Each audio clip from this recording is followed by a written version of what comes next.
Thanks for checking out another clip of the Cashflow Contractor. We'd love to have you as a part of our audience. Click subscribe wherever you get your podcast. How do I keep track of my expenses? Yes, you've got apps, you've got software. Maybe you already have that stuff in place. If you're having trouble with it, because having it in place and having it effectively in place are not the same thing. If you're having trouble with it, you're still not hitting margin, you're still not clear on the project, go back to the yellow pad, right? So why do you like the yellow pad, Martin? The only reason, well, I'm a technology Neanderthal, so I'm not an early adopter. I'm a late adopter, Yeah. but I don't want to confuse things by telling you that you've got to go buy this project management app or turn on this module in we just want to get this job and Yeah. see how we did. And we can do that on a yellow legal pad that you carry in the truck. And you call the office if there's somebody there and say, how much that load of concrete cost? What did that load of lumber cost? What did the nails cost? How much, who worked at the job this week or this, depending on how long it takes. And just write those numbers down, right? Yeah. Presumably you've got good books. If you had really good books and you're doing really good job costing, we're probably not having this conversation because you're already doing it. But yeah, just take a legal pad and write it down. Yeah. And for people like me, that the yellow legal pad brings me back to my grandmother as a realtor, just smoking cigarettes and yeah, it using the started out legal as a pad. white legal pad and smoked enough Exactly. cigarettes. Oh, Well, the cigarettes turned to yellow? No. If you're not really into the legal pad thing, pull up a spreadsheet, right? And yeah, just keep it all there. And but whatever don't it format takes it. to Don't make it, distract make yourself it with, easy. just make it easy. Use the notes app on your iPhone, Yes, right? I do a lot of that, Khalil. I know you do. I've got hundreds of them. No, whatever it takes that you can observe, pay attention so that you've got numbers at the end and you can look at this is what came in and this is what went out. This is how many days it took. Did we hit our margins? Did we hit our time frame? And this is what your focus needs to be on, just one of these projects, because otherwise this is where you get so overwhelmed and you get distracted. You've got 5 jobs going, and then what legal pad is it on? Where is it at? It can be really a lot. And I think that's where a lot of people that are trying to grow as a contractor and they start taking on all this work, that's where that goes south really quick, because when they were just by themselves or them and one person doing the work, they could focus on that one job. Well, the thing about focusing and getting started in this one thing is do this at least once.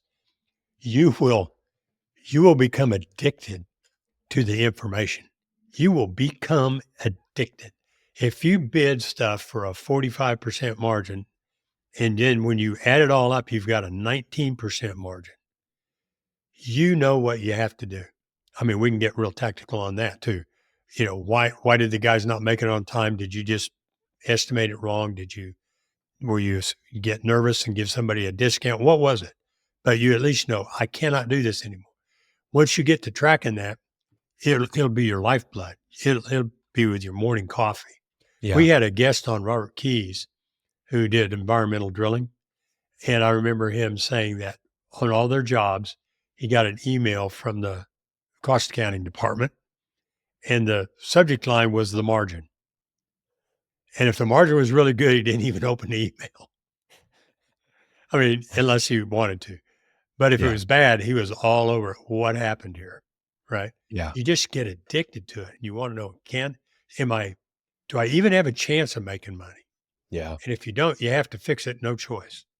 Well, and what you said just made me think about something with scope and the change orders, that you have to be very, very, very particular about change orders. If that scope is wavered from at all, change order. And you don't bid the change order at the same margin. You bid it at a much higher margin. Because if you do it at the same margin, you're losing money. Okay. You have to do it. I'm distracting us further, but I guess that's You what are. I do. But That's what you do. But I had a conversation about that subject with a guy on Tuesday, and he listened to this, and he'll know who I'm talking about. I said, what are you doing today? And he says, I'm going back to a job to fix a pipe. You're sending guys to fix a pipe. It's not my fault. It was what I do. It's in my contract that I don't have to fix these things, but I'm going back and fixing it because I'm a nice guy, right?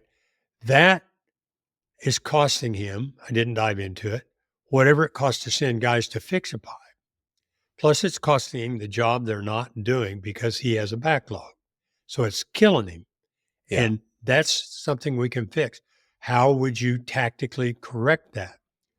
You tactically say, this pipe broke. Would you like me to estimate what it would cost me to fix it, or to have me fix it? Or can I recommend some plumbers or whatever kind of pipe it was, right? Yeah. Instead of going, okay, I'll fix it. So sorry, but that's one of the things that he already found by thinking about a job and talking specifically. I'm going back today. Okay, that's something we have to stop doing. Yeah. Okay. So focusing on one job again, we've talked about scope.